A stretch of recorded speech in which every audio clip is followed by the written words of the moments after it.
শুভেচ্ছা সবাইকে। প্রিয় দর্শক, জুলাই সনদ স্বাক্ষরের মধ্য দিয়ে বাংলাদেশ জাতীয়তাবাদী দল বিএনপি ভেসে গেছে, মাইন্ড কাটছে। সম্প্রতি জুলাই সনদ কার্যকরের যে সুপারিশ বা আদেশের যে কষ্টা অন্তর্বর্তী সরকারের কাছে জাতীয় ঐক্যমত্য কমিশন জমা দিয়েছে, সেই খসড়া নিয়ে বিএনপি তুমুল আপত্তি তুলছে। সেই কষ্টার কিছু বিষয় নিয়ে বিএনপি যেমন টাটকা বিদ্রুপ করছে, সাথে বিএনপি তাদের পক্ষ থেকে হতাশাও প্রকাশ করছে।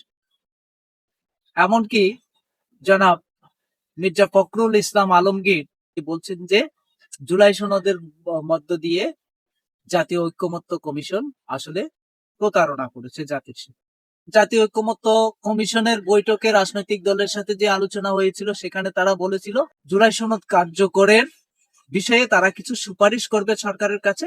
সরকার নিজেদের মতো করে সেই সুপারিশ অনুসারে অথবা নিজেদের মতো করে সরকার কার্যকরের বিষয়ে সিদ্ধান্ত নেবে। এখন দেখা গেল যে রীতিমতো আদেশের কষ্টা জমা দিয়ে দিল জাতীয় ঐক্যমত্য কমিশন অন্তর্বর্তী সরকারের। আমরা জানি এই জুলাই সনদ কার্যকরের বিষয়ে অধ্যাদেশ কিংবা সাংবিধানিক আদেশের দাবি ছিল জামাত ইসলামী ও এনসিপি সহ আরো কিছু দলে। তাহলে খাপে খাপ মিলে গেল না জাতীয় ঐক্যমত্য কমিশনের এই যে কার্যক্রম এবং জামাত এনসিপির দাবি। তাহলে কি হচ্ছে? বিএনপি এই জুলাই সনদ কার্যকরের যে সুপারিশ কিংবা আদেশের যে কষ্টা অন্তর্বর্তী সরকারের কাছে জাতীয় ঐক্যমত্য কমিশন জমা দিয়েছে, সেটা নিয়ে তুমুল আপত্তি তুলছে। সেটার কিছু বিষয় বিএনপির কাছে আপত্তিকর মনে হচ্ছে। যেমন 270 দিনের আলটিমেটাম বেঁধে দেওয়া হয়েছে। বলা হয়েছে যে আগামী সংসদ যদি 270 দিনের মধ্যে আইন পাশ করে বা সংসদে পাশ করে জুলাই সনদ অনুসারে সংবিধান সংস্কার করতে না পারে, তাহলে আপনি স্বয়ংক্রিয়ভাবে সংবিধান সংস্কার হয়ে যাবে। এরপরে বলা হচ্ছে যে জুলাই সনদ কার্যকরের যে সুপারিশ কিংবা কষ্টা দেওয়া হয়েছে আদেশের, সেখানে রাজনৈতিক দলগুলোর যে নোট অফ ডিসেন্ট ছিল বা আপত্তি ছিল বিভিন্ন বিষয়ে, সেগুলি রাখা হয়নি। তার মানে জাতীয় ঐক্যমত্যের সুপারিশ অনুসারেই জুলাই সনদ হবে এবং এটাই আদেশ হিসেবে দেওয়া হবে সরকারের পক্ষে। এরপর আরো একটা গুরুত্বপূর্ণ বিষয় আছে, এটা হচ্ছে জুলাই সনদের বাইরে নাকি সংবিধান সংস্কার করা যাবে। একেবারে বিধিবদ্ধ, এদিকেও যাওয়ার কোনো সুযোগ নাই, এদিকেও যাওয়ার সুযোগ নাই। যেটুকু সুযোগ ছিল নোট অফ ডিসেন্ট, সেটাকে বাদ দিয়ে দেওয়া হচ্ছে। তাহলে কাপে কাপ মিলে গেল জামাত এনসিপির দাবির সাথে জাতীয় ঐক্যমত্য কমিশনের আয়োজন। এটা তো অনেক আগে থেকে যারা রাজনীতি মোটামুটি বুঝেন, রাজনীতির বিভিন্ন খুঁটিনাটি বিষয় আসলে খেয়াল করেন, তাদের তো জানা থাকার কথা যে বিএনপি কে এই জুলাই সনদের ভেতর দিয়ে আসলে ঠকানো হচ্ছে এবং তাদের সামনে নির্বাচনের মূল্য ঝুলিয়ে দিয়ে তাদেরকে জুলাই সনদে স্বাক্ষর করিয়ে আসলে জাতীয় ঐক্যমত্য কমিশন জামাতের পরিকল্পনা বাস্তবায়ন করতে যাচ্ছে। সব মিলে জাতীয় ঐক্যমত্য কমিশন, আমরা অনেকবার দেখেছি জাতীয় ঐক্যমত্য কমিশনের বক্তব্যের সাথে জামাতের বক্তব্য এক হয়ে যায়। এই যে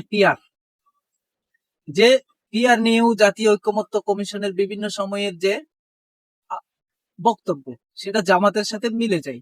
এখন দেখা যাচ্ছে যে বিএনপি বলছে সেখানেও নাকি জাতীয় ঐক্যমত্য কমিশন প্রতারণা করেছে।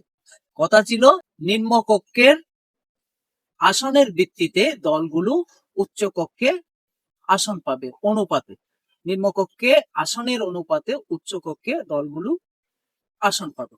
এখন জাতীয় ঐক্যমত্য কমিশন সুপারিশ করেছে যে ভোটের অনুপাতেই, নিম্নকক্ষের ভোটের অনুপাতেই রাজনৈতিক দলগুলো উচ্চ কক্ষে আসন পাবে। তাহলে কি হচ্ছে? তো এটা আগে থেকেই ঠিক করা ছিল যে কিভাবে কি করা হবে। জাতীয় ঐক্যমত্য কমিশন এখানে আসলে আমেরিকার এজেন্ডা বাস্তবায়নের জন্য আসছে, এবং আমেরিকার এজেন্ডা বাস্তবায়নের জন্য তাদেরকে জামাতের হাতে ক্ষমতা দেওয়া অত্যন্ত জরুরি। তাদের সাথে জামাত এবং আমেরিকার কথা তো আমরা বললাম, তাদের সাথে পাকিস্তানও বড় একটা ফ্যাক্টর। পাকিস্তানও তাদের স্টেক হোল্ডার। তাহলে পাকিস্তান চাই বাংলাদেশ ৭১-এর মুক্তিযুদ্ধ থেকে বের হয়ে আসুক, একটা নতুন বাংলাদেশ তৈরি হোক, যেটা পাকিস্তানের ইশারায় চলবে, আমেরিকার ইশারায় চলবে। ভারতের সহযোগিতায় যে বাংলাদেশ ১৯৭১ সালে পাকিস্তান থেকে স্বাধীন হয়েছিল, সেই বাংলাদেশের ইতিহাস, সেই ৭১-এর ইতিহাস মুছে যাক কাগজে কোনো, এই জুলাই সনদের ভেতর দিয়ে। তাই বিএনপি কে নির্বাচনের মূল্য ঝুলিয়ে দিয়ে বিএনপির সামনে কিংবা বিএনপি কে নানা রকম প্রলোভন দেখিয়ে এই জুলাই সনদে স্বাক্ষর করিয়ে নিয়েছে।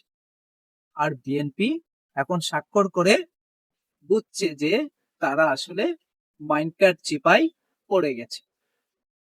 এনসিপির এক নেতা মজা করে বলেছেন যে সুপারিশ না দেখে জাতীয় ঐক্যমত্য কমিশনের জুলাই সনদ কার্যকরের সুপারিশ না দেখে স্বাক্ষর করাটা বিএনপির বড় ভুল হয়েছে।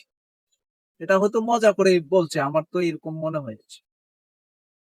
তাহলে বিএনপি এখন বুঝতে পারছে যে তারা আসলে মাইন্ডকাট চিপাই ফেঁসে গেছে। আজকের মতো এটুকুই। সবাই ভালো থাকুন, সুস্থ থাকুন। ধন্যবাদ।